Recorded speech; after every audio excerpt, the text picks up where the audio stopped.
ఆ మనం ఈరోజు రథం ముగ్గు ఎందుకు వెయ్యాలి? సరే వినండి. మనం రథం ముగ్గు ఎందుకు వేస్తామో నేను చెప్తాను. చాలా కాలం క్రితం బలిచక్రవర్తి అంటే మహాబలి అనే ఒక గొప్ప రాజు ఉండేవాడు. ఆయన రాజ్యంలో ప్రజలు చాలా సంతోషంగా జీవించేవారు.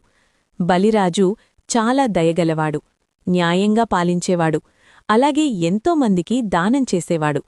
ముఖ్యంగా ఆయన మాట నిలబెట్టుకునే రాజు. అసురవంశంలో పుట్టిన ఆయన నిజంగా గొప్ప మనసున్న వ్యక్తి. అంతేకాదు, శ్రీమహావిష్ణువు భక్తుడు కూడా. బలిరాజు మంచి పేరు, శక్తి పెరుగుతుండడంతో స్వర్గంలోని దేవతలకు లోక సమతుల్యత మారిపోతుందేమో అనే ఆందోళన కలిగింది. అందుకే వారు శ్రీమహావిష్ణువుని ఆశ్రయించి లోకాల సమతుల్యత నిలబెట్టండి అని కోరారు. అంటారు కదా, ఎవరు 100 అశ్వమేధయాగాలు పూర్తి చేస్తారో వారికి స్వర్గంలో స్థానం లభిస్తుంది. బలిరాజు 99 యాగాలు పూర్తిచేసి 100వ యాగం చేస్తున్న సమయంలో శ్రీమహావిష్ణువు వామనావతారంలో ఒక చిన్న ముద్దైన బాలుడిలా అక్కడికి వచ్చాడు. బలిరాజు ఆ బాలుడిని ఆదరంగా స్వాగతించాడు.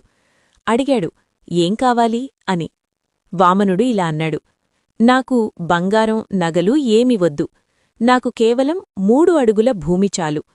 ఇంత చిన్న కోరిక అని బలిరాజు చిరునవ్వుతో ఒప్పుకున్నాడు. బలిరాజు